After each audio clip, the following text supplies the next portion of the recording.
Nous sommes en Beauce, mais détrompez-vous, amis de France, la Beauce ne se situe pas dans l'ouest de la France, mais dans le sud du Québec et à une cinquantaine de kilomètres de la frontière avec le Maine, État des États-Unis. Et nous sommes à mi-chemin entre les États-Unis et la ville de Québec. Et M. Claude Poulin, directeur adjoint de la ville, a gentiment accepté de répondre à quelques-unes de nos questions. Bonjour, M. Poulin. Bonjour. Et en fait, on aimerait savoir un petit peu qu'est-ce qui caractérise cette région du Québec. En fait, vous dire tout de suite que Saint-Georges est, si on veut, la ville-centre de la Beauce, donc la plus grande agglomération, 32 000 habitants, alors que la Grande Beauce en compte environ 80 000. Et on dit fièrement que la ville de Saint-Georges, c'est la cité du vélo et c'est aussi la capitale de l'entrepreneurship québécois. Ici, en Beauce, et plus particulièrement à Saint-Georges, les gens n'attendent pas après les gouvernements lorsqu'ils ont des projets. Les gens de la Beauce sont des gens fiers, des gens travaillants, des gens qui ont toutes sortes d'idées. Donc, beaucoup d'inventions proviennent de la Beauce et de Saint-Georges. Donc, on parle d'une population fière, d'une population travaillante et aussi d'une population qui a le cœur à la fête. Qu'est-ce qui définit en quelque sorte la ville de Saint-Georges sur le plan socio-économique? Saint-Georges est un pôle de services où les municipalités périphériques viennent trouver emploi, viennent chercher les services dont ils ont besoin. On parle de services de formation interordre, secondaire, on parle de cégep, on parle de centres universitaires en Appalaches. On parle des services de santé et de services sociaux à Saint-Georges. Et évidemment, aussi, la ville de Saint-Georges a 3 grands parcs industriels dans lesquels on peut trouver de l'emploi. Les principaux créneaux d'emploi, on parle de l'utilisation de nos ressources premières, donc transformation du bois. On parle d'usines de poutrelles d'acier. Saint-Georges, c'est vraiment le point de rassemblement. C'est de là d'où, je ferais un peu prétentieux, je dirais que l'économie de la Beauce repose en grande partie là, sur le dynamisme économique de la ville. En périphérie, on retrouve beaucoup d'agriculture. Oui, c'est la question que je voulais vous poser parce que nous sommes dans une très belle région et aussi une région extrêmement verdoyante. Quelle est la place de l'agriculture dans l'économie? L'agriculture se déroule évidemment en périphérie de la zone urbaine et seulement à Saint-Georges, il y a peut-être une trentaine d'industries agricoles. On parle au niveau du lait, au niveau des fermes bovines surtout. Et on commence beaucoup à développer les produits du terroir, entre autres. Au niveau social, je vous dirais que la ville est animée. Les Beaucerons sont des gens qui ont le cœur à la fête. Donc, toute l'année durant, il y a de belles fêtes qui se déroulent à Saint-Georges. Toute l'année pour les petits, pour les adultes et pour les gens plus âgés. Donc, les Beaucerons, ce sont des gens qui ont le cœur à la fête. Notamment au printemps, on a une ressource naturelle dont on est très fiers et les plus grands producteurs au niveau mondial, le fameux sirop d'érable, donc les produits de l'érable. Alors, on dit qu'en Beauce, il y a une 5e saison qui s'appelle la saison des sucres. Et c'est une saison de fête. Et les produits de l'érable de la Beauce, de la région de Saint-Georges, sont renommés sur le plan mondial. On est un des très grands producteurs. Et le printemps, alors, c'est notre façon de remercier Dieu de nous avoir donné cette ressource naturelle. On fête des produits de l'érable. Formidable. Alors, si par exemple, j'habite quelque part en France ou ailleurs dans le monde et que je veux visiter la région, qu'est-ce que vous me conseilleriez de voir dans la région de la Beauce? Alors, je vous conseillerais de faire une halte au printemps, évidemment au mois de mars. Ouais. Donc, visiter des érablières, goûter l'hospitalité, le folklore beauceron, en profiter pour se sucrer le bec, comme on dit en Beauce. Ouais. Et évidemment, la saison de l'été, la Beauce est dotée beaucoup de pistes cyclables. Donc, les gens qui aiment faire du vélo, des sentiers d'interprétation en forêt. Alors, on est aussi des amants du plein air. On est des gens qui respectent la nature, notre environnement. Alors, évidemment, la saison estivale et le printemps sont deux saisons où la Beauce est très belle à visiter. Alors, certainement, rendez-vous est pris au niveau d'un certain nombre de nos téléspectateurs. Je voudrais vous remercier, M. Poulain, de m'avoir consacré ces quelques minutes et de nous avoir fait connaître votre région. Merci.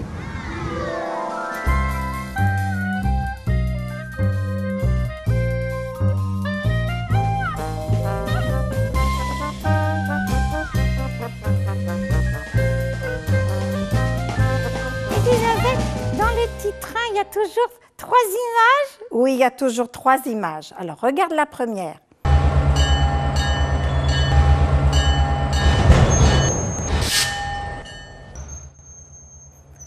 Oh, ça, c'est quelqu'un qui est en train de faire la prière.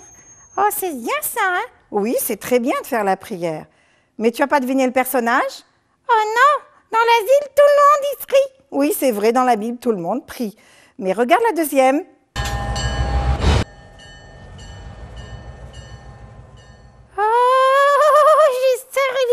Ce sont des lions? Oui, ce sont des lions, mais alors? Ah, alors c'est David, quand il était berger, il a tué un lion avec sa fronde. Écoute, là, cette fois-ci, ça n'est pas l'histoire de David. Non, pas du tout. Regarde le troisième indice. Vite, vite, vite, regarde. Oh, ce sont des méchants messieurs. Oh, écoute, oh, je sais ça. Est-ce que c'est Daniel? Oui, c'est Daniel. Tu as tout à fait deviné. Alors maintenant, on va écouter l'histoire. Tu es d'accord? Oui, oui. Quand je suis arrivée à Babylone, j'avais 18 ans. Maintenant, j'en ai plus de 80. J'ai été au service de plusieurs rois et tous m'aimaient bien. Quand Darius devint roi, je fus aussi son conseiller. Mes ennemis, voyant que le roi et moi étions bons amis, étaient jaloux. Ils m'accusèrent de ne pas adorer leur Dieu et pour me piéger, ils ont conseillé au roi de faire une loi qui condamnait à mort quiconque adorerait un autre Dieu. Comme je savais que mon Dieu était le vrai Dieu, je continuais de prier malgré l'interdiction. Bien entendu, mes ennemis se précipitèrent chez le roi pour m'accuser. Le roi fut très triste car il comprit trop tard qu'il était tombé dans un piège.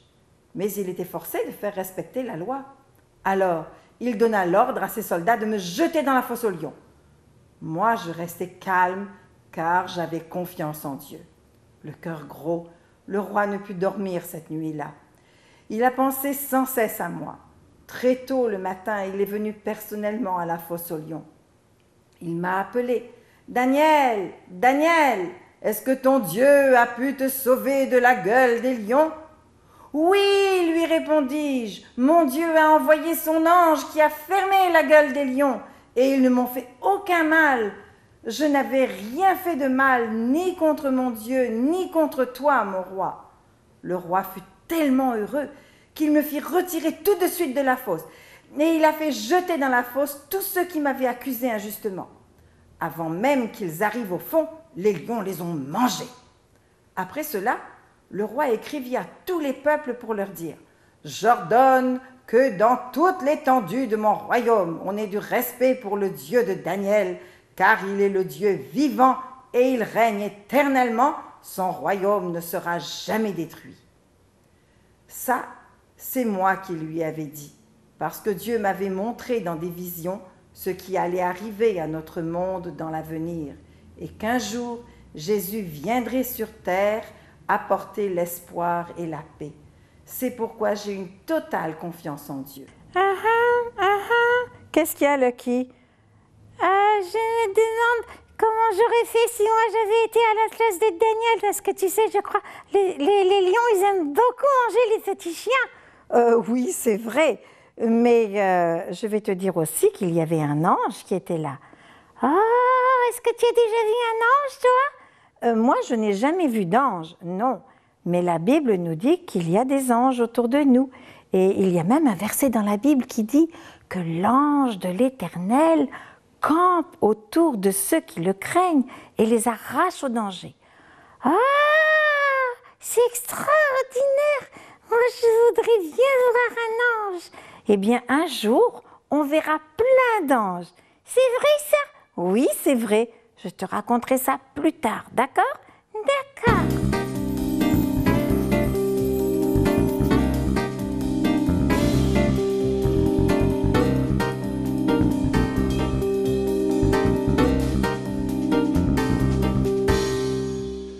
Alors, j'ai bien appris ma leçon. Petit déjeuner ou déjeuner au Québec, c'est quelque chose de consistant. Le repas du midi, ce qu'on appelle le déjeuner en France ou le dîner au Québec, un repas moyen. Et le soir, un repas de pauvre, un souper de pauvre. Mais voilà, Nicole, j'ai un énorme problème. C'est que mes habitudes alimentaires sont totalement inversées. C'est-à-dire que c'est le soir, lorsque je rentre à la maison, que j'ai fini ma journée, que j'ai tendance à bien manger. Est-ce que c'est une bonne habitude ou bien est-ce qu'il faut que je change mes habitudes? Non, pas vraiment, parce que si tu manges trop le soir, tu n'auras pas envie de déjeuner le matin. Alors, l'avantage, c'est de manger peu le soir pour être capable de bien déjeuner le matin. Est-ce que tu es d'accord avec elle, Slavitza? Bien sûr, quand on mange beaucoup le matin, bien, le soir, on n'a pas faim. On n'a pas faim vraiment. Toi aussi, tu partages le même avis? Tu vas m'obliger à manger peu le soir? Je suis doublement de leur avis. Oui. Premièrement, parce que nous, les femmes, un petit repas le soir, ça nous libère pour la soirée. Moins de préparation. Absolument. OK. Et la deuxième raison, les kilojoules là, qui s'accumulent. Ah, c'est vrai que lorsqu'on mange beaucoup le soir, on a tendance à accumuler plus Vous l'avez de dit. graisse. Oh là là. Alors donc, vous m'avez convaincu. Maintenant, il ne nous reste plus, Nicole, à ce que tu nous donnes un bon repas du soir. Alors, je vous présente une omelette au tofu. Au tofu, pourquoi au tofu? Bien, le tofu, ça remplace les œufs. Ah, d'accord. Donc, qui est nous très faisons riche en quelque chose cholestérol. sans produits animaux. Et c'est donc le tofu, une omelette au Oui. tofu. Vas-y, dis-nous comment on prépare ça. Alors, vous prenez un gros oignon haché finement, un petit poivron vert haché aussi finement, 8 à 10 champignons hachés, un bloc de tofu écrasé à la fourchette, 2 cuillères à table de levure alimentaire en flocons, une cuillère à thé de curcuma, c'est ce qui donne la couleur jaune et le goût du jaune d'œuf. Un quart de cuillère à thé de poudre d'ail, 2 cuillères à table de bouillon de poulet végétal et 2 cuillères à table d'huile de canola pour dorer. Alors, vous faites sauter vos légumes dans l'huile. Ensuite, vous ajoutez votre tofu et tout le reste des ingrédients, sauf le persil. Vous faites cuire 5 à 10 minutes votre tofu avec tous les légumes. Ensuite, vous parsemez de persil. Et vous servez ensuite avec votre pain grillé à votre goût, blé entier ou multigrain, ou vous pouvez aussi servir dans un pain pita, ce qui est excellent comme lunch, même pour les enfants. Et tu me garantis que c'est aussi bon qu'une omelette classée. Bien sûr, bien sûr. Alors, Slavitza, as-tu une proposition pour le soir à nous faire? Oui. J'ai préparé polenta aux légumes. Il faut prendre 2 tasses de polenta pré-cuites, 8 tasses d'eau, sel au goût et l'ail et oignons en poudre selon le goût.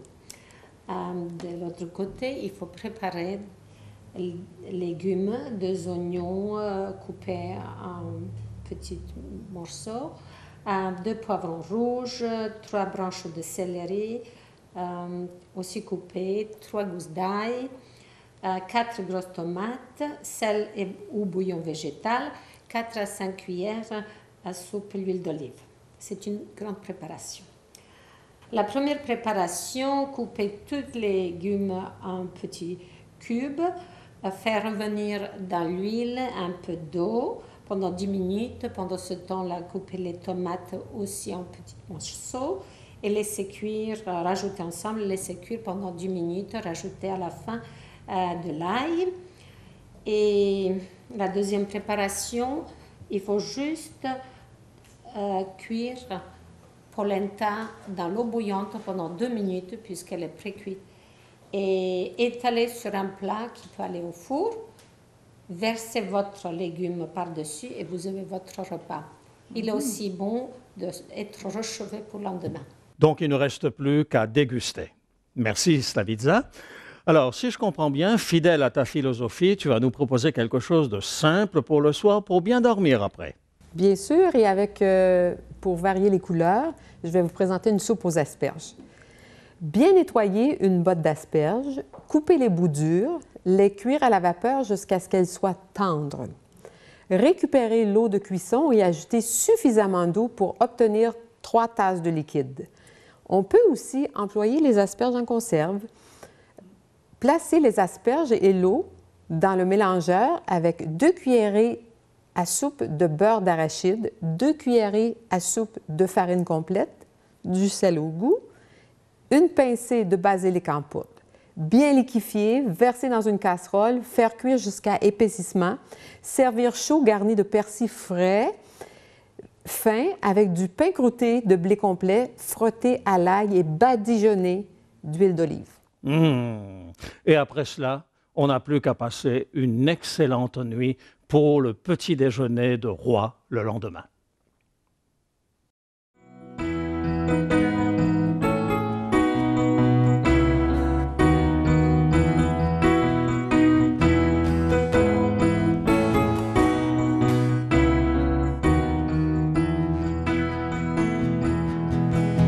Jésus est roi, il est roi, il siège et règne en majesté, fait monter sa bannière, Jésus est roi, crie Hosanna, il est roi, car le Seigneur est grand, il est digne de louange. Sa gloire remplit les cieux. Célébrons tous notre Dieu.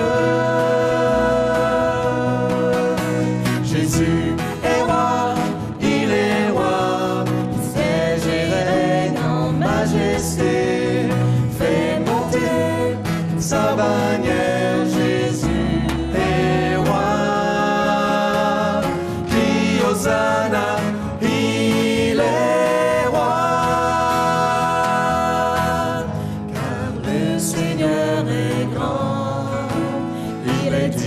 De louange, sa gloire remplit les cieux. Célébrons tous notre Dieu. Jésus est roi, il est roi, il siège et règne en majesté. C'est monter sa bannière. Jésus est roi, crie Hosanna. Il est roi, crie Hosanna, il est roi, crie Hosanna, il est roi.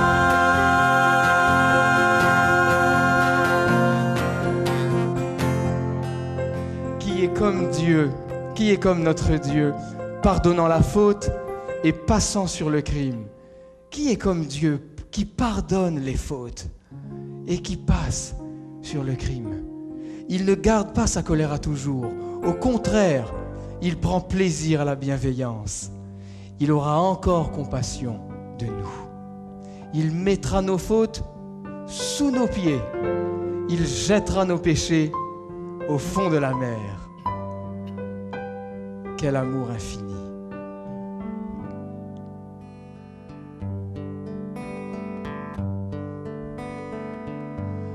Dieu, quel amour pour moi, quelle patience, tu as conduit vers toi mon ignorance. Comment pouvais-je alors saisir ce que ton cœur voulait m'offrir? Un si grand miracle, un don si précieux, ta mort à la Pâque nous ouvre les yeux. Ton salut remplace ma condamnation, mon péché s'efface par ta rédemption. Loué sois-tu, Dieu Tout-Puissant. sois-tu.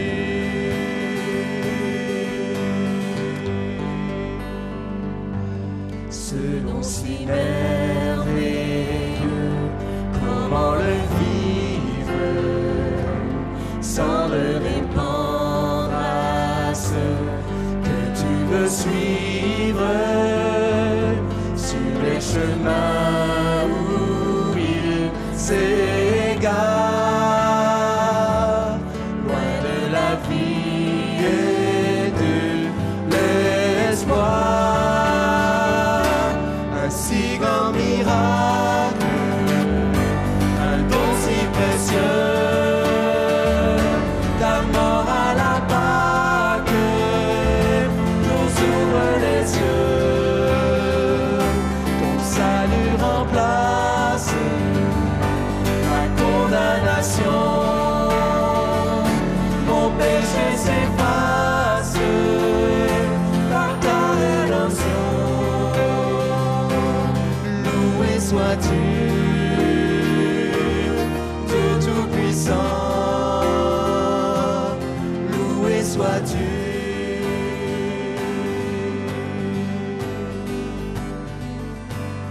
Loué sois-tu,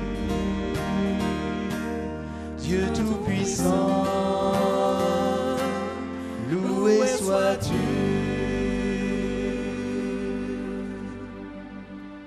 Gloire à Dieu.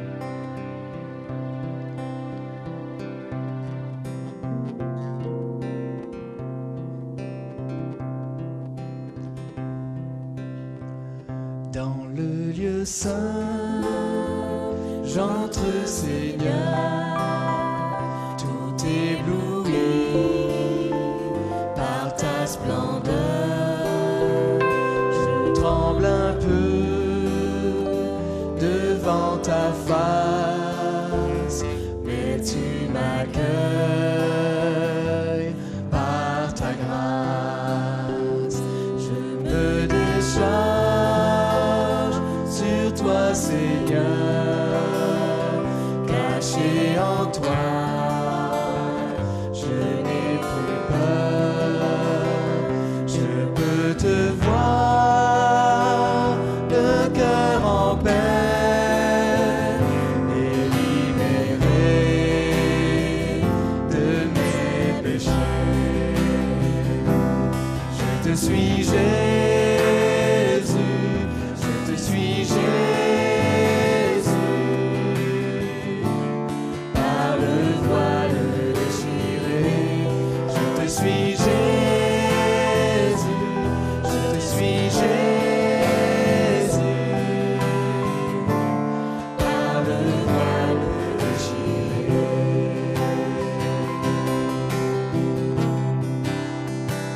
Je te contemple, mon Rédempteur, tu me saisis par ta grandeur, les yeux fixés sur toi, Sauveur. Je veux t'ouvrir tout grand mon cœur. Tu m'envahis de ta présence, tu me ravis par ton amour. Tu m'as donné ton innocence, reçois ma vie en retour. Je te suis, Jésus, je te suis, Jésus, par le voile déchiré. Je te suis, Jésus, je te suis, Jésus, par le voile déchiré,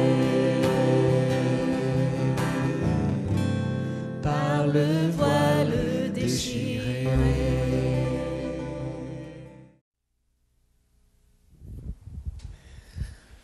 Bonsoir, mesdames et messieurs. Le sujet de ce soir, c'est la fameuse bataille d'Armageddon. Et donc, c'est quelque chose qui est évoqué dans le livre de l'Apocalypse à propos de la 6e coupe qui est versée sur la terre.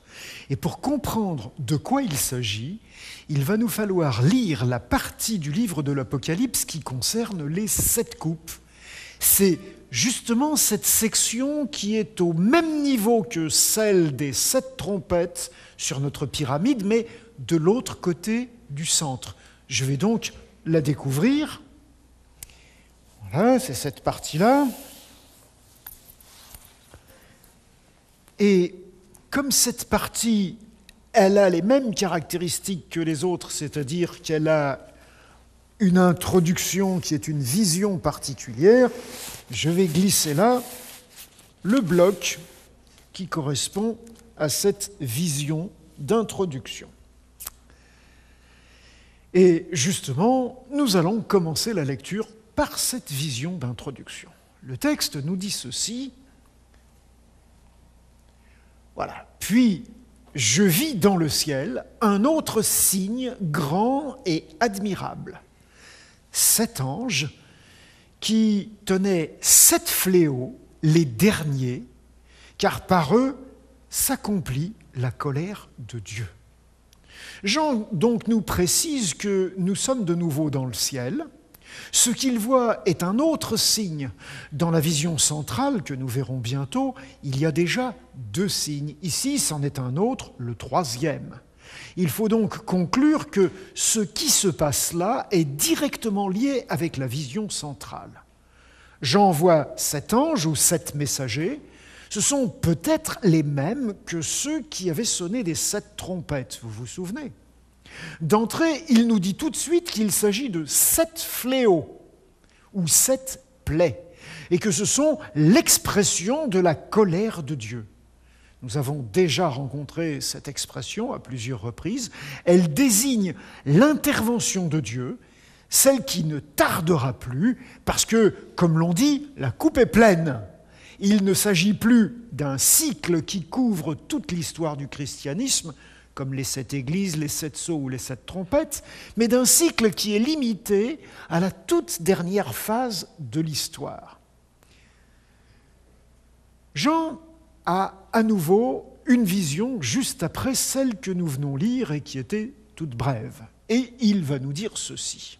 « Je vis comme une mer de verre mêlée de feu, et ceux qui avaient vaincu la bête et son image et le nombre de son nom, debout sur la mer de verre, ayant des harpes de Dieu, et ils chantaient le cantique de Moïse, le serviteur de Dieu, et le cantique de l'agneau, en disant « Tes œuvres sont grandes et admirables, Dieu Tout-Puissant. Tes voies sont justes et véritables, Roi des nations. Qui ne craindrait et ne glorifierait ton nom ? Car seul tu es saint, et toutes les nations viendront et se prosterneront devant toi, parce que tes jugements ont été manifestes. » La mer de verre a déjà été présentée lors de la vision du trône, dans le début du cycle des 7 sceaux. C'est comme une espèce d'esplanade qui se trouve devant le trône. Et la liturgie céleste reprend. Elle accueille de nouveaux adorateurs. Ce sont des gens qui ont vaincu, les vainqueurs. C'est à leur tour de chanter à la gloire de Dieu. Et on nous donne le titre de leur chant. C'est celui qu'on appelle le cantique de Moïse. Alors on a cherché, dans la Bible, il n'y a pas vraiment de cantique qui soit appelé cantique de Moïse. Par contre, au moment où Moïse avait fait traverser la mer Rouge par aux Hébreux, sa sœur Myriam avait fait chanter l'assemblée délivrée. Et ce chant-là, eh bien, c'est peut-être bien celui qu'on appelle le cantique de Moïse. Par contre, les vainqueurs qui sont là, ils chantent aussi le cantique de l'agneau, parce que la délivrance dont ils ont bénéficié, elle a été opérée par l'agneau. Le thème principal de ce chant, c'est la justice de Dieu. Il n'a pas laissé faire les hommes poussés par la bête, mais il les a vaincus, il a vaincu cette bête et tous ses acolytes. Donc, voilà cette partie de la liturgie. Le texte continue et nous dit « Après cela, je regardais et le temple du tabernacle du témoignage fut ouvert dans le ciel. Et les 7 anges qui tenaient les 7 fléaux sortirent du temple, revêtus d'un lin pur éclatant, et avaient des ceintures d'or autour de la poitrine. Et l'un des 4 êtres vivants donna aux 7 anges 7 coupes d'or, pleines de la colère de Dieu qui vit au siècle des siècles. Et le temple fut rempli de fumée à cause de la gloire de Dieu et de sa puissance. Et personne ne pouvait entrer dans le temple jusqu'à ce que les 7 fléaux des 7 anges soient accomplis. » L'attention de Jean se tourne donc vers le lieu très saint du temple céleste, qui s'ouvre. Et il y voit le coffre de l'Alliance, et il remarque que les 7 messagers qui tiennent les 7 fléaux sont habillés comme des prêtres, avec une robe de lin et une ceinture d'or autour de la poitrine.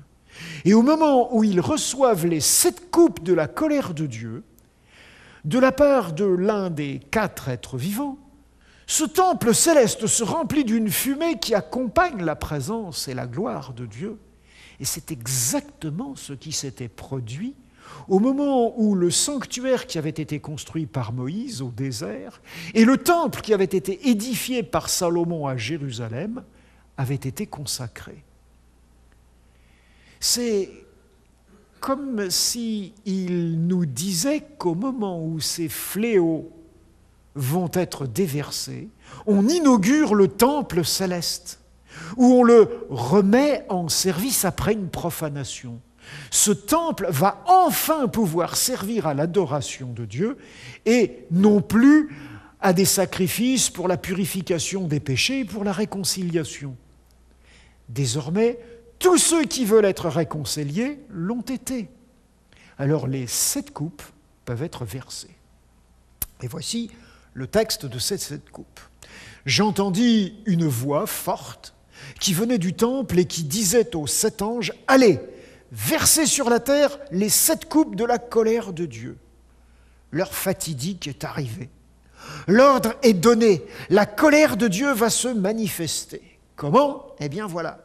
Le premier alla et il versa sa coupe sur la terre. Et un ulcère malin et douloureux frappa les hommes qui avaient la marque de la bête et qui adoraient son image. Le second versa sa coupe dans la mer, et elle devint du sang, comme celui d'un mort, et tout être vivant mourut, tous ceux qui se trouvent dans la mer. Le troisième versa sa coupe dans les fleuves et dans les sources d'eau, et ils devinrent du sang, et j'entendis l'ange des eaux qui disait « Tu es juste, toi qui es et qui étais, tu es saint parce que tu as exercé ce jugement, car ils ont versé le sang des saints et des prophètes, et tu leur as donné du sang à boire, et ils en sont dignes. » Et j'entendis l'autel qui disait « Oui, Seigneur Dieu Tout-Puissant, tes jugements sont véritables et justes. » Et enfin, le quatrième versa sa coupe sur le soleil. Il lui fut donné de brûler les hommes par le feu, et les hommes furent brûlés par une grande chaleur, et ils blasphémèrent le nom de Dieu qui a l'autorité sur ces fléaux, et ils ne se repentirent pas pour lui donner gloire. Donc tous ces fléaux qui sont déversés par les 4 premières coupes ressemblent beaucoup à ceux qui se sont produits lors des 4 premières trompettes. Les lieux visés sont les mêmes, la terre, puis la mer, puis les eaux douces, puis le soleil. Les victimes sont d'abord, ici, ceux qui ont reçu la marque de la bête, et nous verrons ce que c'est la prochaine fois.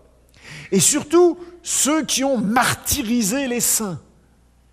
Comme pour les trompettes, il s'agit de dégâts qui sont provoqués par les comportements même des adversaires de Dieu. Et ce qui est remarquable, c'est que Dieu espère encore leur conversion. Même lorsqu'il déverse sa colère, Dieu fait tout pour susciter le repentir. Le texte continue, le 5e versa sa coupe sur le trône de la bête, et son royaume fut couvert de ténèbres. Et les hommes se mordaient la langue de douleur, et ils blasphémèrent le Dieu du ciel à cause de leurs douleurs et de leurs ulcères. Et ils ne se repentirent pas de leurs œuvres. Avec ce 5e fléau, c'est le trône de la bête, donc l'instigateur, qui est visé. Les ténèbres rappellent la 9e plaie d'Égypte, comme les ulcères évoquent la 6e de ces plaies. Là encore, pas de changement, pas de repentir. Et c'est là qu'arrive enfin la fameuse bataille d'Armageddon. Alors, redoublons maintenant d'attention. Le 6e versa sa coupe sur le grand fleuve, l'Euphrate. Et son eau tarit, afin que le chemin des rois venant du soleil levant fût préparé. Et je vis sortir de la bouche du dragon, et de la bouche de la bête, et de la bouche du faux prophète, 3 esprits impurs semblables à des grenouilles, car ce sont des esprits de démons, qui font des prodiges et qui vont vers les rois de toute la terre afin de les rassembler pour le combat du grand jour du Dieu Tout-Puissant. Ils les rassemblèrent dans le lieu appelé en hébreu Armageddon. C'est donc, comme dans la 6e trompette, l'Euphrate, le grand fleuve de Mésopotamie, qui arrosait la ville de Babylone, qui est visé par cette plaie. Exactement comme les Perses, sous la direction du roi Cyrus, avaient détourné et donc asséché le fleuve pour s'emparer de l'antique Babylone, il s'agit ici d'un acte préparatoire. Les 2 camps qui vont s'affronter dans ce conflit sont présentés. D'un côté, il y a les rois venus du soleil levant. Rappelez-vous, l'ange qui a marqué les 144 000 du sceau de Dieu venait lui aussi du soleil levant. Cette expression désigne en général Jésus, le seul être qui est comparable au soleil et qui, dans l'Apocalypse, est comparé au soleil. Il vient et ses fidèles, à qui il a donné le double statut de roi et de prêtre, peuvent être appelés les rois qui viennent du soleil levant. De l'autre côté, il y a des rois qui viennent de toute la terre et qui sont rassemblés à l'initiative de la trinité satanique, le dragon, la bête et le faux prophète, que nous découvrirons plus en détail la prochaine fois. Par leur discours, ces 3 puissances envoient des esprits impurs pour rassembler tous ces rois. Ces esprits ressemblent à des grenouilles. Jean se sert ici de la 2e plaie d'Égypte, parce que, quand on lit bien le livre de l'Exode, c'est la dernière que les magiciens du Pharaon ont réussi à imiter. Il veut faire comprendre par là qu'il s'agit aussi d'une dernière imitation. La Trinité satanique singe encore et toujours Dieu, pour convaincre tous les gouvernements à s'unir pour enfin réussir à se débarrasser de lui. Ils sentent bien que le grand jour de Dieu arrive. Et parmi les effets trompeurs de ces esprits, il y a des prodiges. Et malheureusement, le sensationnel fait toujours de l'effet. Pour se débarrasser de Dieu, ils veulent donc rassembler toute une coalition mondiale dans un endroit qui est appelé Armageddon. En hébreu, ce mot est construit avec 2 mots différents. Le mot Ar, qui veut dire montagne, et le mot Maguédon, qui est en fait la traduction en grec du nom de la ville de Megiddo. Une ville qui, justement, se trouve située dans une plaine, à l'entrée ouest de la Galilée quand on vient du sud. C'est la plaine qu'on appelle aussi la plaine de Jisréel, un lieu qui a connu plusieurs batailles et dont la plus célèbre, c'est celle où le roi de Juda, Josias, un roi réformateur, a été tué. Il était venu tenter de barrer le passage aux armées égyptiennes du pharaon Nécho, qui voulait attaquer les Assyriens plus au nord. Et c'est aussi à cause de cela que beaucoup ont imaginé que la bataille d'Armageddon était un conflit armé sur le territoire d'Israël, une dernière guerre mondiale dont le front principal serait au Proche-Orient. Une idée qui a fasciné des tas de gens, y compris des réalisateurs de films d'Hollywood, qui ont trouvé là le moyen d'assouvir la curiosité malsaine des humains à propos de la guerre et de la violence physique.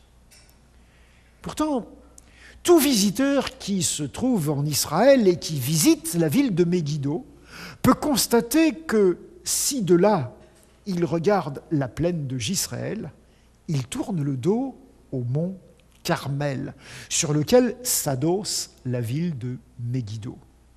Une ville adossée au mont Carmel. Voilà, c'est là qu'est le code qui va nous révéler ce qu'est exactement la bataille d'Armageddon. Une fois de plus, Jean nous dit qu'il utilise un langage codé.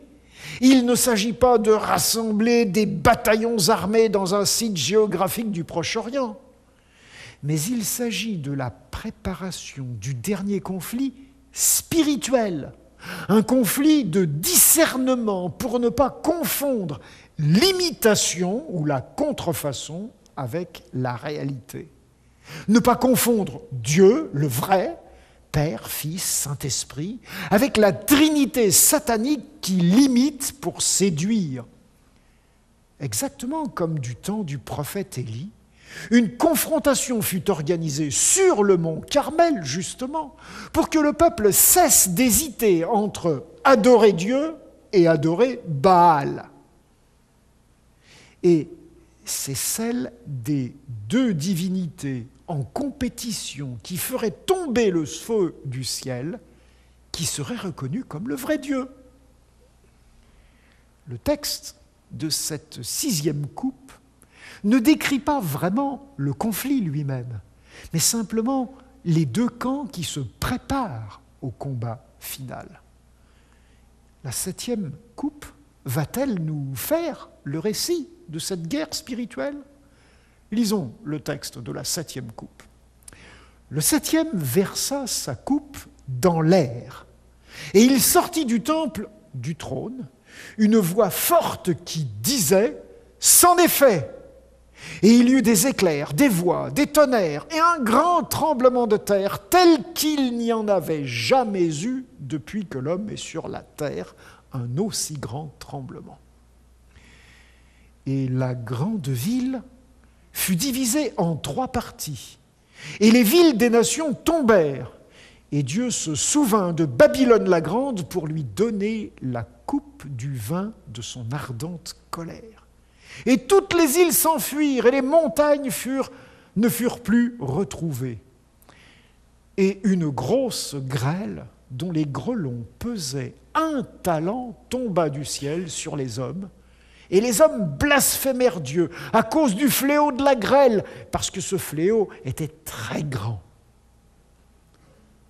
Comme chaque fois, la 7e et dernière étape du cycle nous amène à la fin. Cette fois, il n'y a plus de repentir possible, il n'en est même plus question. Les hommes qui restent sont des blasphémateurs, c'est-à-dire des gens qui injurient Dieu. Nous retrouvons dans cette description des éléments que nous avions vus lors du 6e saut, un tremblement de terre, le déplacement des montagnes et des îles. Mais cette fois-ci, ça a l'air d'être beaucoup plus grave. Le tremblement de terre final est incomparable avec tous ceux qui l'ont précédé. Et en plus, il est accompagné d'une grêle terrible, avec des grêlons pesant presque 40 kilos. C'est encore un rappel de l'une des 10 plaies d'Égypte. Le tout pour annoncer la fin de Babylone, que nous avons déjà lu lors d'une de nos précédentes séances. Le texte ne raconte pas la bataille d'Armageddon, mais il se contente de nous en donner l'issue. Babylone est vaincue avec toute cette coalition. L'agneau est vainqueur avec tous ceux qui lui sont restés fidèles. En fait, nous avons déjà lu le récit de cette victoire dans la section du jugement de Babylone, la grande prostituée. Et nous avions constaté que ce sont ses propres alliés qui se sont retournés contre elle, qui l'ont dévorée et brûlée. Nous aurons l'occasion de voir la prochaine fois, en découvrant la vision centrale qui nous présente la Trinité satanique, que le discernement requis pour ne pas se laisser séduire lors de ce conflit est vraiment important. Parce que l'imitation ressemble vraiment à s'y méprendre à la réalité, puisque le faux prophète ira même jusqu'à faire tomber le feu du ciel, un prodige qui risque bien de séduire ceux qui ne seront pas au clair sur l'identité réelle de Dieu. Ceci nous permet finalement de dire que le livre de l'Apocalypse est un livre de théologie.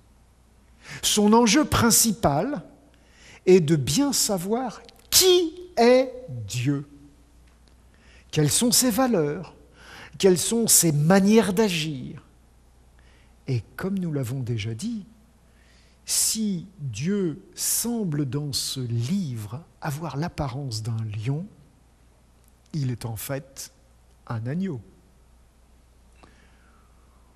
On comprend mieux une petite partie de cette section sur les 7 coupes que nous avons sautée. Elle se trouve au plein cœur du récit de ce qui se passe lorsque le 6e ange déverse sa coupe, coupe de la colère de Dieu. Celle qui justement parle d'Armageddon. Voici ce que dit ce petit texte. « Voici, je viens comme un voleur. » Ce texte, en fait, reprend une parole bien connue de Jésus que nous avons déjà lue dans le texte de l'église de Sardes.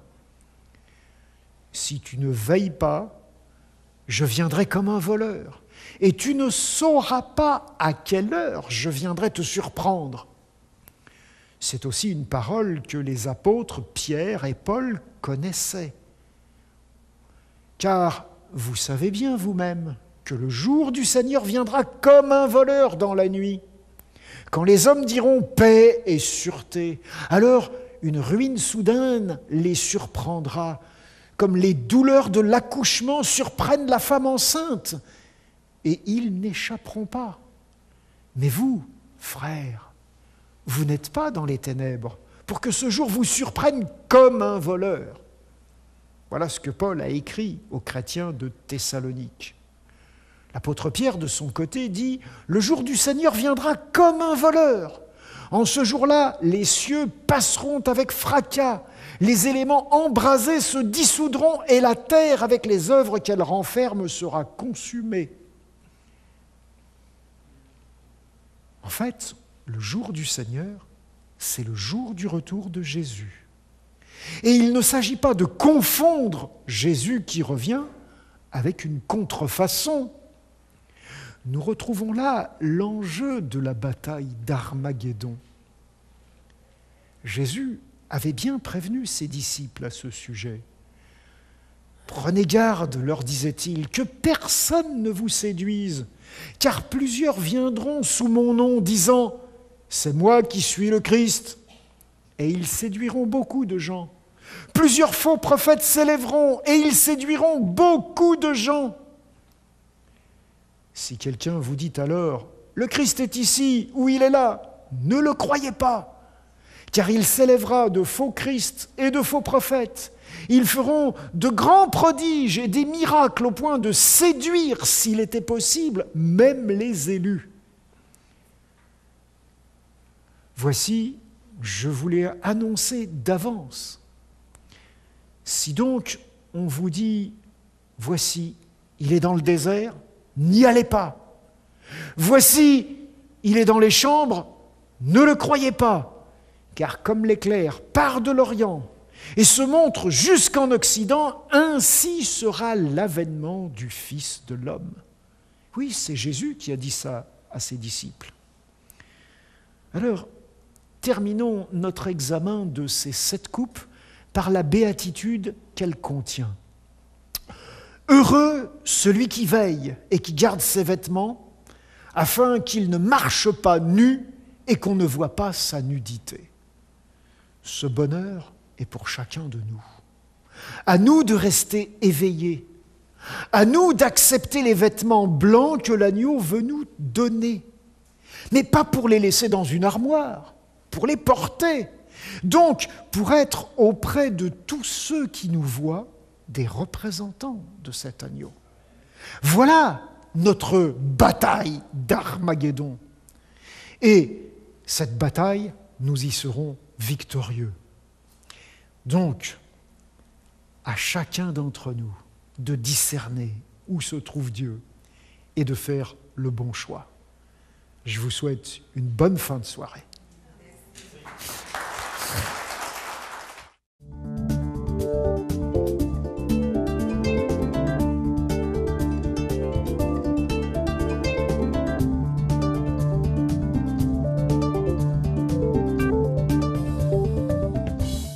Bonjour Daniel. Bonjour José.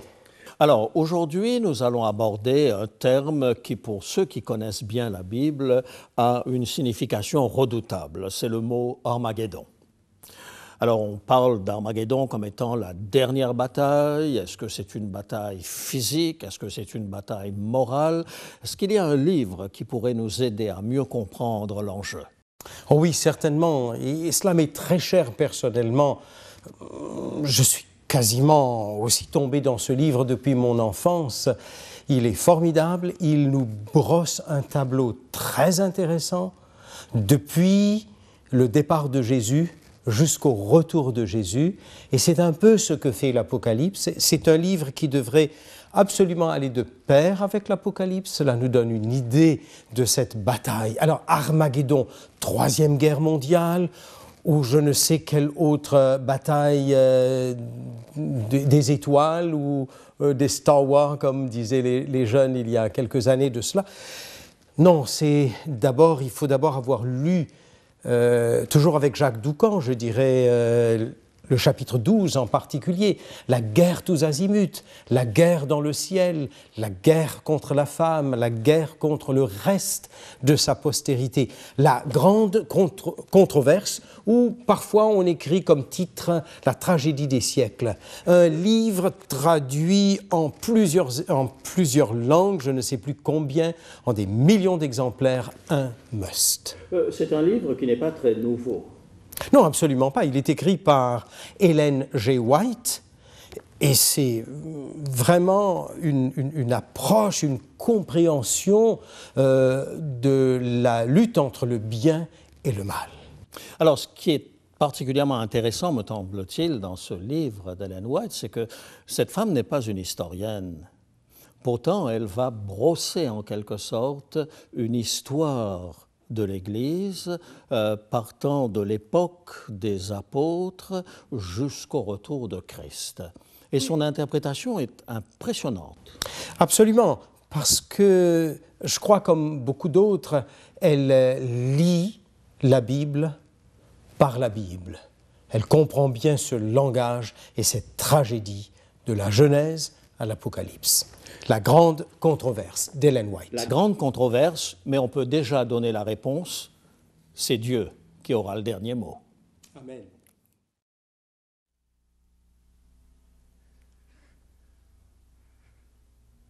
Bonsoir mesdames et messieurs, bonsoir chers amis. Je vois que vous avez le sourire, mais vous n'allez pas l'avoir longtemps. Ce soir, comme vous pourrez le voir dans quelques instants sur l'écran, le thème que nous allons aborder, âme sensible, s'abstenir. Ce soir, nous allons parler de l'une des plus grandes supercheries de l'histoire.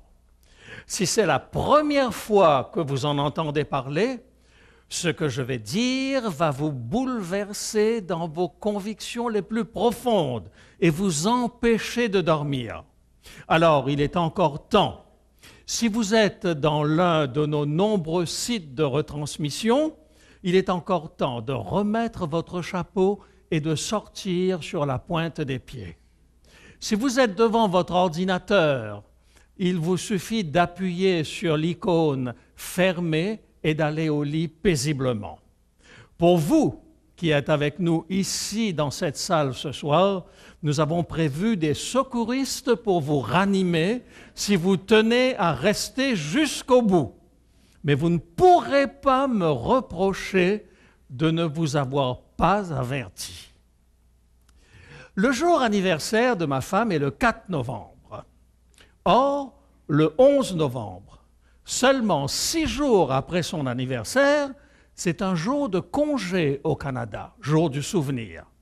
En conséquence, j'ai décidé qu'à partir de maintenant, la fête d'Élisabeth serait le 11 novembre au lieu du 4. Mes excuses sont excellentes, logiques, voire même avantageuses, puisque c'est un jour de congé. Vous croyez qu'elle sera d'accord? Jamais! Elle va me dire, je ne suis pas né le 11, ma fête c'est le 4, et je garde le 4 comme date d'anniversaire. En changeant sa date d'anniversaire, je montre peu de considération pour sa personne. Savez-vous que la très grande majorité des chrétiens se fichent royalement du jour que Dieu a choisi pour sa fête? À propos, vous saviez que Dieu a choisi un jour pour sa fête? Lisons-le ensemble. Le 7e jour est le jour du repos de l'Éternel, ton Dieu. Car en 6 jours, l'Éternel a fait les cieux, la terre et la mer et tout ce qui est contenu, et il s'est reposé le 7e jour. C'est pourquoi l'Éternel a béni le jour du repos et l'a sanctifié. Ah, le 7e jour est le jour de ta fête? Je m'en tape complètement. Ah, tu as béni le 7e jour? Je m'en balance complètement. Ah, tu as sanctifié le 7e jour? Je m'en fiche complètement. Moi, j'ai décidé que ta fête, ce sera le 1er jour et non le 7e jour. Que ça te plaise ou non. Ah, le sabbat, c'est bon pour les Juifs, mais pas pour les chrétiens. Pourtant, ce n'est pas ce que je lis ici. Il n'est pas dit que le 7e jour est le jour du repos des Juifs. Il est dit, c'est le jour du repos de l'Éternel, ton Dieu. Ah, j'ai encore mal compris. C'est le jour du repos du Dieu des Juifs et pas du Dieu des chrétiens. Je ne savais pas que Dieu le Père était juif. Et Dieu le Fils, lui, il est chrétien? Mais vous êtes des théologiens extraordinaires. Probablement, vous connaissez aussi la date de la circoncision de Dieu le Père s'il est juif. Si je vous scandalise, tant mieux. Parce qu'à longueur d'année, des théologiens et des pasteurs répètent en permanence cette ineptie, le sabbat c'était bon pour les Juifs. Or, c'est clairement dit ici que c'est Dieu qui se repose le 7e jour. On aurait choisi le mardi ou le jeudi, j'aurais été moins scandalisé. Pourquoi?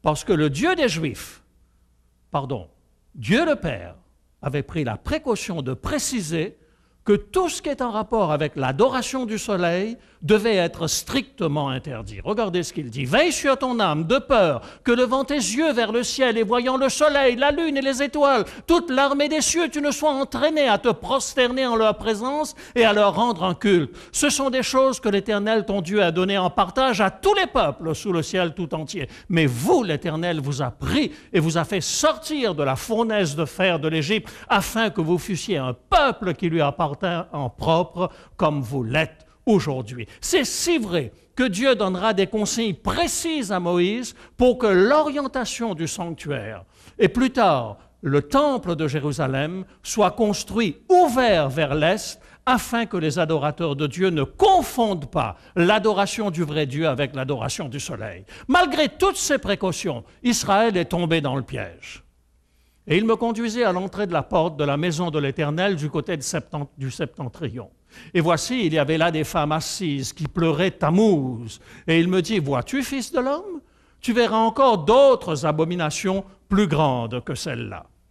Au début du solstice d'été, en rapport avec le soleil, les Babyloniens marquaient le déclin de la lumière du jour par des funérailles de 6 jours en l'honneur du dieu Tammuz. Et quelle est cette abomination encore plus grande que d'adorer Tammuz? Et il me conduisit dans le parvis intérieur de la maison de l'Éternel. Et voici, à l'entrée du temple de l'Éternel, entre le portique et l'autel, il y avait environ 25 hommes tournant le dos au temple de l'Éternel et le visage tourné vers l'Orient, vers l'Est, ils se prosternaient à l'Orient devant le soleil. Quel jour observaient les premiers chrétiens et Jésus lui-même? Jésus se rendit à Nazareth où il avait été élevé et selon sa coutume, il entra dans la synagogue le jour du sabbat. Je sais, il n'était pas encore mort, il n'était pas encore ressuscité et bien sûr, en l'honneur de sa résurrection, il a remplacé le sabbat par le dimanche. Mais où est-ce qu'il le dit déjà? Vous pouvez juste me montrer le verset où il dit ça? Le seul problème, c'est qu'il aurait au moins pu le dire à Paul pour éviter à Paul de faire des bêtises. Pauvre Jésus. La crucifixion lui a vraiment magané le cerveau, n'est-ce pas? En français, abîmé. Il a fait un oubli impardonnable. Et à cause de son oubli, Paul est resté juif. Regardez. Paul et Silas arrivèrent à Thessalonique où les Juifs avaient une synagogue.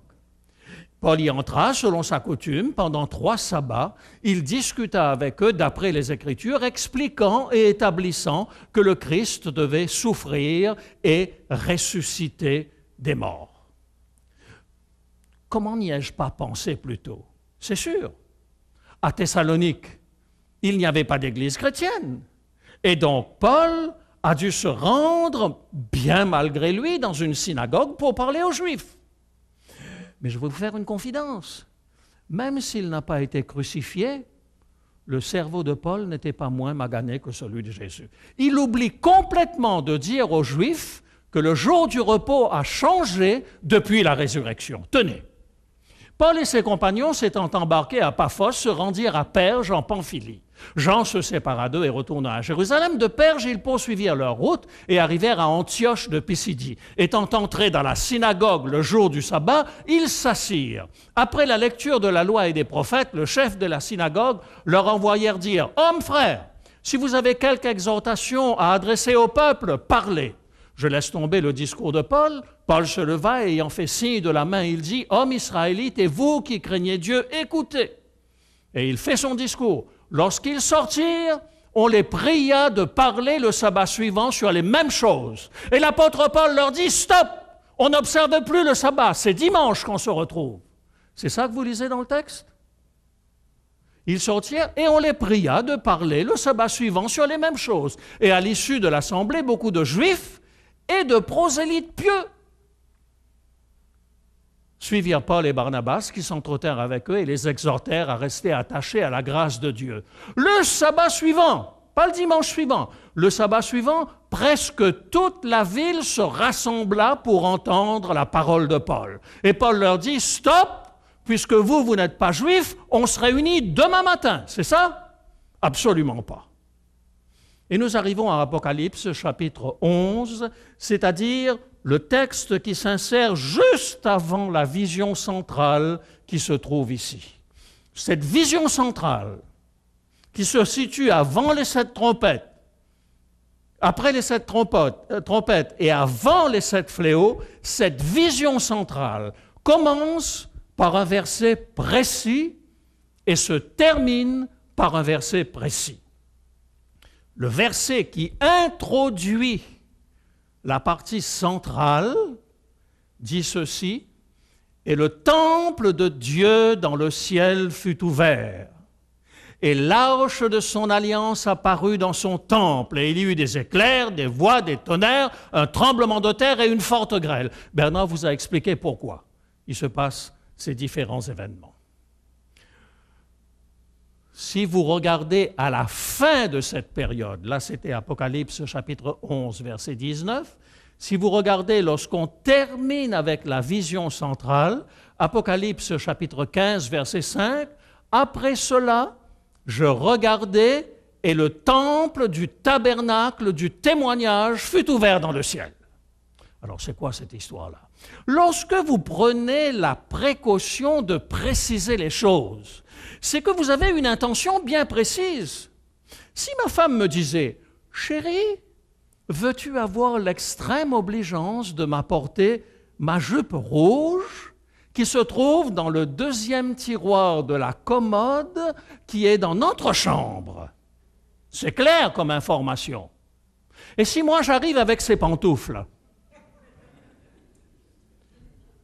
est-ce qu'elle va me considérer comme son petit mari chéri qu'elle a mis 41 ans à bien dresser?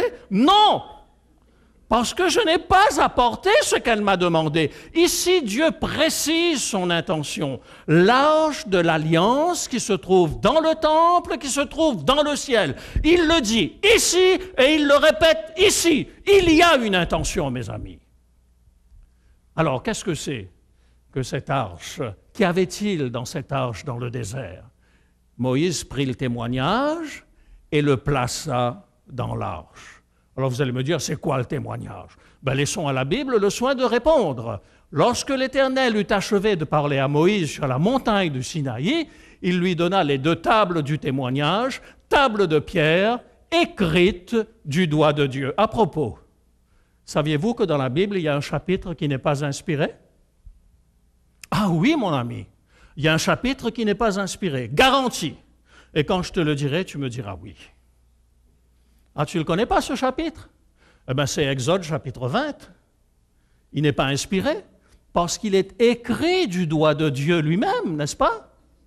Le reste de la Bible, il est inspiré aux prophètes qui parlent de la part de Dieu, mais les 10 commandements sont écrits du doigt de Dieu. Lorsque l'Éternel eut achevé de parler à Moïse, il lui donna les 2 tables du témoignage, les 2 tables de la loi, tables de pierre écrites du doigt de Dieu. Et lorsque Moïse, lui, il écrit, où est-ce qu'il met ses écrits?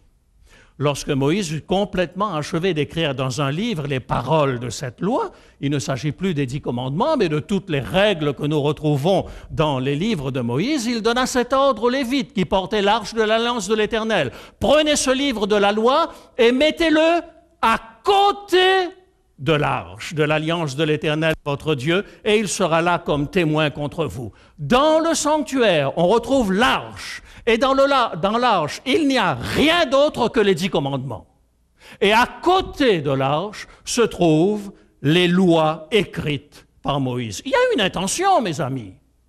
À ce stade de votre exposé, vous devez vous dire, le chrétien n'est plus sous la loi, mais il est sous la grâce. Je vais prendre un exemple pour expliquer cela. Imaginez que je vous rencontre en ville et puis que, voilà, au moment où je vais venir vous serrer la main, un bandit se jette sur vous et vous prend votre sac. Et moi, bien sûr, n'écoutant que mon courage, qu'est-ce que je fais? Eh bien, je pousse ce bandit avant qu'il prenne la fuite. Mais malheureusement, mon geste est maladroit. Le bandit tombe, il se fracture le crâne sur le trottoir et il meurt. Me voilà un assassin. Seulement, comme vous m'aimez bien, et surtout parce que vous avez envie de connaître les 4 autres sujets qui restent, vous allez me payer le meilleur avocat, n'est-ce pas? Et alors, devant le juge, le meilleur avocat va parler en ma faveur. Il va parler tellement bien qu'il va arracher les larmes à tout le monde dans la salle. Même le juge sort son moussoir.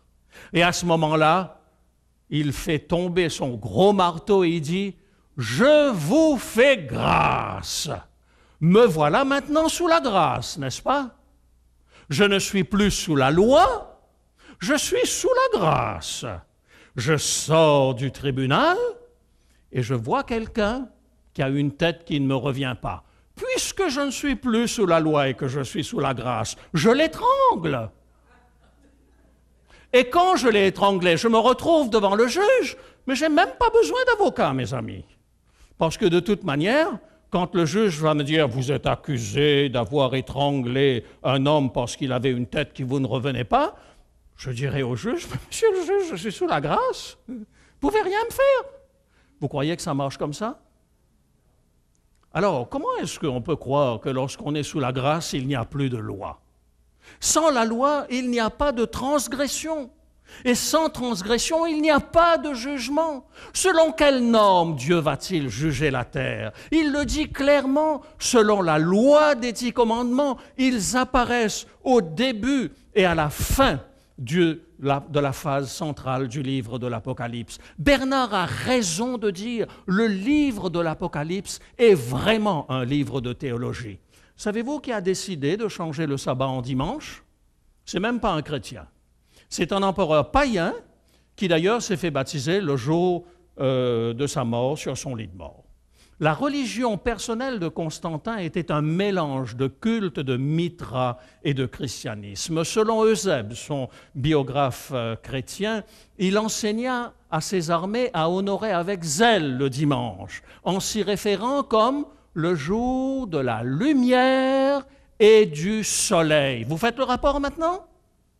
Une terminologie incontestablement païenne.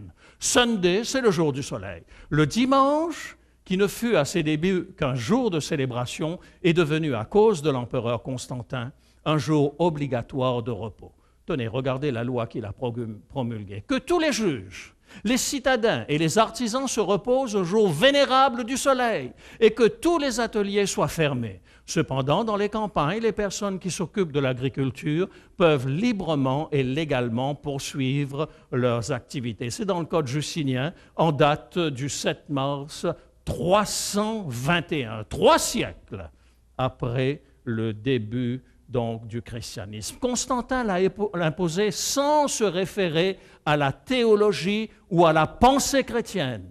En requérant que l'on s'abstienne de travailler au jour vénérable du soleil, il montrait quelle place occupait le soleil dans son adoration. La première loi en faveur de l'adoration du dimanche n'avait aucune saveur chrétienne. Mes amis, l'Église catholique est plus cohérente que les églises protestantes en ce qui concerne l'observation du dimanche. Le catéchisme catholique dit clairement que le sabbat est le jour d'adoration qui célèbre la création du monde par Dieu, mais que l'Église a changé le jour du samedi au dimanche par l'autorité conférée au pape par Jésus. Vous pouvez contester le fait que Jésus ait donné autorité de changer les commandements au pape, mais la position catholique est cohérente avec sa théologie. Mais sur quoi repose le protestantisme pour observer le dimanche? Mes amis, nous pourrions discuter très longtemps sur ce sujet. Je vous affirme catégoriquement qu'il n'existe aucun texte, je dis bien aucun texte biblique qui autorise quiconque à remplacer le sabbat par le dimanche.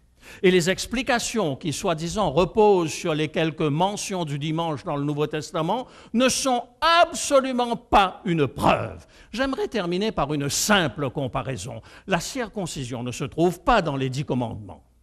C'est une tradition purement juive instaurée par Abraham. Le jour où Paul s'est attaqué à la circoncision, savez-vous ce qu'il a fallu pour convaincre les Juifs? Et encore, la plupart des Juifs ont refusé d'accepter l'abolition de la circoncision. Il a fallu toute une épître, l'épître aux Galates, qui ne traite que de ce sujet, plusieurs chapitres dans le Nouveau Testament, et par-dessus tout, le premier concile à Jérusalem qui ne traite que de ce problème. Et vous voulez me faire croire que ni Jésus, ni Paul, ni aucun autre apôtre ne parle de l'abolition du sabbat, qui est l'un des 10 commandements écrits du doigt de Dieu. Pas une seule épître consacrée à l'abolition du sabbat, pas de concile, juste un silence gêné. Si vous avez tant soit peu la tournure d'esprit d'un historien, vous comprendrez immédiatement que ceux qui s'appuient sur la Bible pour justifier le passage du samedi au dimanche, excusez-moi, sont soit des imbéciles ou des gens de mauvaise foi. Le message central de l'Apocalypse invite à craindre Dieu et à lui rendre gloire. Si Dieu est le Seigneur de ma vie, comment puis-je me moquer de sa loi? Comment puis-je continuer de dire Seigneur, Seigneur et ignorer la parole de mon Seigneur? Car ceux qui me disent Seigneur, Seigneur n'entreront pas tous dans le royaume des cieux, mais celui-là seul qui fait la volonté de mon Père qui est dans les cieux. Et le Père au ciel, Jésus n'en a pas deux. L'un juif observant le sabbat et l'autre chrétien observant le dimanche. Au jour du jugement, une seule loi apparaîtra dans le ciel, l'alliance éternelle de Dieu avec les hommes de tous les temps, les 10 commandements. Ne serait-il pas temps de faire de Dieu, du vrai Dieu, le Seigneur de notre vie?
Tiens-moi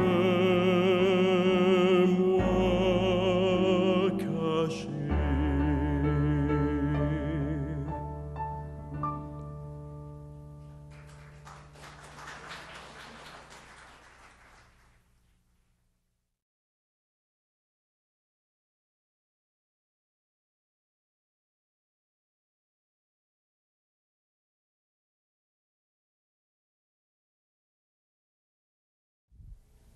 Mes amis, je suis aussi ému que le juge qui m'a gracié de voir que vous êtes tous restés. C'est gentil, parce que je n'ai pas dit des choses qui étaient forcément très agréables ce soir, mais je pense que lorsque pendant des centaines d'années, on a pris l'habitude de considérer quelque chose de faux comme étant vrai, il est important de dire les choses avec force pour que nous prenions conscience que ce n'est pas parce qu'on répète une erreur pendant des années et des années que cette erreur devient une vérité. Si vous mettez la conférence de Bernard et la mienne l'une après l'autre, vous comprendrez que la bataille d'Armageddon n'a rien à voir avec le territoire d'Israël. La bataille d'Armageddon n'est pas une bataille physique, une bataille militaire. La bataille d'Armageddon, c'est une guerre, mais une guerre spirituelle. Et comme le dit notre petite carte d'aujourd'hui, parce que l'enjeu suprême de la bataille d'Armageddon est mon allégeance à Dieu ou à son ennemi, c'est là le centre de cette bataille. Alors je veux aujourd'hui choisir le camp de Jésus. C'est possible que pour vous ce soir, c'est une vérité nouvelle, mais rien ne vous empêche de choisir le camp de Jésus, tout en sachant qu'il vous faudra peut-être un certain temps pour mettre de l'ordre dans votre mode de fonctionnement et de changer vos habitudes. Je veux adorer le vrai Dieu, créateur du ciel et de la terre. Celui qui me dit, parce que je me suis reposé le 7e jour, je te demande aussi de le faire. Si vous avez cette conviction, mettez une petite croix ici. Et la troisième question nous dit très clairement, je veux conformer ma vie à la Bible et observer le sabbat de Dieu. Non pas que le sabbat ait plus d'importance que les 9 autres commandements. Mais tout le monde est d'accord sur les 9 commandements. Ne pas tuer, ne pas voler, ne pas être adultère, ne pas honorer un seul Dieu, etc., etc. Tout le monde est d'accord. Dès qu'on arrive au 4e commandement, c'est pour les Juifs. Alors je pense que ça devrait nous faire réfléchir. Et puis la dernière question nous dit, si vous avez besoin de retravailler sur ces vérités que vous avez apprises ce soir, je désire recevoir le texte de la conférence de ce soir. C'est un sujet important, les amis. Laissons le Seigneur nous inspirer dans les choix que nous faisons, parce que ce sont des choix qui conditionnent notre avenir éternel. Prions ensemble. Notre Dieu, notre Père, tu nous rappelles que tu es le Dieu éternel, qui ne change pas, qui est le même hier, aujourd'hui et éternellement. Tu nous invites à faire de toi le Seigneur de notre vie. Nous ne voulons plus nous installer dans des traditions humaines, mais nous aimerions faire ta volonté. Alors, Seigneur, éclaire-nous. Donne-nous de ton Saint-Esprit, afin que nous sachions vraiment ce que tu attends de nous, au nom de Jésus. Amen. Place ce soir à un témoignage très particulier. Un homme qui a failli se laisser glisser vers une secte, et une secte très dangereuse. Cet homme, non seulement a échappé à cela, mais comme beaucoup de gens le font souvent, il n'a pas jeté le bébé avec l'eau du bain. Il a gardé ses convictions, il a gardé son amour de la vérité, il a gardé son amour de la parole de Dieu, et vous verrez les belles choses qu'il a pu faire. Bonjour Léo-Marc. Bonjour José. Alors, raconte-nous un petit peu ton histoire. Comment est-ce que tu es entré en contact avec Rock Thériault? À ce moment-là, Roch Thériault, il donnait des cours pour aider les gens à cesser de fumer. Puis j'ai assisté, pas parce que je fumais, mais parce que ma belle-sœur fumait. Je l'ai invité à venir. Et puis c'est comme ça qu'on a connu Roch Thériault. C'était un gars qui attirait il était capable de captiver les foules. Puis, Et là, donc, tu as fait la connaissance de Roch Thériault et tu as senti le besoin, donc, de te débarrasser de tes biens et de partir avec lui. Ouais, j'ai senti que c'était le bon moment. Parce qu'eux, par leur expérience qu'ils vivaient, ils marchaient vraiment par la foi chaque jour et il y avait besoin, il n'y avait rien devant eux, puis quand il y avait besoin de quelque chose, ils avançaient, puis bon. Alors, on a discuté ensemble, mon épouse et moi, puis on a décidé qu'on vendait tout, puis on partait avec eux autres. Tu avais des enfants à cette époque? Oui, on avait 2 enfants, on avait 2 fils. Roch Thériault vivait à ce moment-là à Sainte-Marie-de-Beauce, environ à une demi-heure, 40 minutes d'ici. Après avoir tout vendu, on a été 4 mois et demi avec eux. Oui. On était allé vers la Gaspésie, on donnait des cours pour aider les gens à cesser de fumer. J'en ai donné moi-même. Et puis, il est venu un certain temps où on a décidé tout ensemble que, bon, on se retirait de la population pour se retirer sur une montagne. Oui. Et puis, là, sur la montagne, après avoir vécu quelques temps là, j'ai eu un rêve qui, je me voyais parti de leur montagne et être en pleine ville. Puis je me disais, bien, ça se peut pas, c'est contraire à la décision qu'on a prise tout ensemble, le groupe, d'être retiré du monde pour attendre le retour de Jésus. Fait que, mais après la 3e fois dans la même nuit que j'ai rêvé le même rêve, bien, j'ai demandé à mon fils de me révéler son rêve à lui, qu'est-ce qu'il avait fait dans la nuit, parce que je savais qu'il avait rêvé. Et puis son rêve coïncidait avec le mien. Alors on a pris la décision que la même journée, on est parti de là. Mais au fond de toi-même, ce désir de se dépouiller de tes biens, d'être généreux envers les autres, il ne t'a pas quitté. Avec un verset biblique qui disait, puis je m'étais beaucoup accroché sur ce verset-là, le Seigneur a dit, « Pour celui qui abandonnera tout pour me suivre, je lui rendrai au centuple, même dans cette vie. » Pour moi, au début, la conception du mot centuple, c'était qu'il me le rendrait dans le ciel. Mais après que j'ai eu comparé dans le dictionnaire le mot centuple, ça voulait dire 100 fois ce que j'avais abandonné. Ben, j'ai dit, Seigneur, fais-le. Oui. Puis on a recommencé à zéro, puis on n'a jamais rien manqué. Alors, bon, la majorité des gens se seraient dit, je suis passé à côté d'un drame, alors je ne veux plus rien entendre de la religion. Est-ce que ça a été ton cas? Non, moi j'ai continué d'étudier la Bible. D'abord, au départ, avant de connaître Roch Thériault, c'était mon aspiration de savoir qu'est-ce que Dieu attendait de moi dans la vie, qu'est-ce qu'il voulait que je fasse. Puis, au retour de cette expérience, j'ai continué d'étudier, puis de prier, puis de demander à Dieu, c'est quoi que tu veux que je fasse? Puis, c'est comme ça que, de fil en aiguille, je suis retourné au même travail que je faisais avant. Et par différents contacts, on a commencé à joindre d'autres personnes qui avaient les mêmes aspirations. Et puis, on a fini par former... Et puis, vous avez senti le besoin d'avoir un lieu pour vous rencontrer. Oui. Et tu as été un petit peu à l'origine, en quelque sorte, de l'organisation pour trouver les moyens financiers pour ce lieu. Comment est-ce que tu t'y es pris? Ah, je pense que le Seigneur, il savait ce qu'il faisait avec nous. S'il m'avait choisi, je pense, c'est qu'il y avait un but. J'ai décidé, moi, d'aller à Montréal moi-même chercher les oranges avec une petite Volkswagen. Je montais quelques dizaines d'oranges dans ce temps-là. Puis la clientèle grossissait tout le temps. Fait que finalement, on a décidé d'avoir un camion qui vienne livrer ici à Saint-Georges directement de la Floride. On s'est dit, le fruit de ça, ça devrait servir à quelque chose. Fait que on a décidé de construire un bâtiment. Alors, si je comprends bien, tu ne t'es pas arrêté là. On a toujours caressé ce but-là d'avoir une école ici en Beauce. C'est un départ. On a maintenant une école primaire. Peut-être qu'on projette déjà pour le futur d'avoir une école de secondaire, par la grâce de Dieu, si c'est sa volonté.